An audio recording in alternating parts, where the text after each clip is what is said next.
ആലുവയിൽ school bus തടഞ്ഞ് നാട്ടുകാർ. ബസിന്റെ പിൻഭാഗത്ത് ഗ്ലാസ് പൂർണ്ണമായും ഇല്ലാതെ സർവീസ് നടത്തിയത് ശ്രദ്ധയിൽപ്പെട്ടതിനെ തുടർന്നാണ് ബസ് തടഞ്ഞത്. മുപ്പത്തടം ഗവൺമെന്റ് ഹയർ സെക്കൻഡറി സ്കൂളിലെ ബസ്സാണ് അപകടാവസ്ഥയിൽ കുട്ടികളുമായി സഞ്ചരിച്ചത്. വീടുമായി കിരൺ കുമാർ ചേരുകയാണ്. കിരൺ, അപകടാവസ്ഥയിൽ സഞ്ചരിച്ച ബസ്സാണ് നാട്ടുകാർ തടഞ്ഞിരിക്കുന്നത്.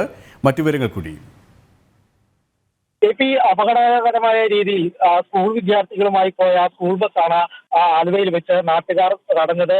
Aluva Muppathadam government higher secondary സ്കൂളിന്റെ ബസ്സാണ് ഇത്തരത്തിൽ നാട്ടുകാർ തടഞ്ഞത്. ഈ ബസ്സിന്റെ പുറകിലെ ചില്ല് പൂർണ്ണമായി തന്നെ തകർന്ന നിലയിലായിരുന്നു.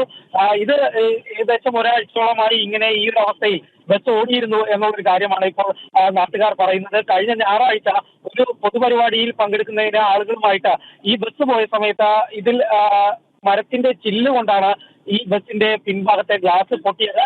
എന്നാൽ ഇതിന് ഒരാഴ്ചയായിട്ടും ഇതുവരെ ഇത് മാറ്റാനോ അല്ലെങ്കിൽ ഈ ബസ് തന്നെ മാറ്റാനോ ഇത് നടപടി ഉണ്ടായില്ല. ഈ ഇത്തരത്തിൽ വിദ്യാർത്ഥികളെ നിറച്ചുകൊണ്ട് അപകടകരമായ രീതിയിൽ തന്നെ നഗരമധ്യത്തിലൂടെ പോകുന്ന ഒരു സാഹചര്യത്തിലാണ് പിന്നീട് നാട്ടുകാർ ഇടപെട്ട് ഏതായാലും ഇപ്പോൾ ബസ് തടയാനായിട്ട് തയ്യാറായത്.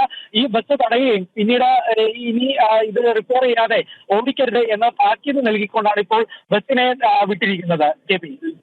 കിരൺ കുമാറാണ് വിവരങ്ങൾ നൽകിയത്.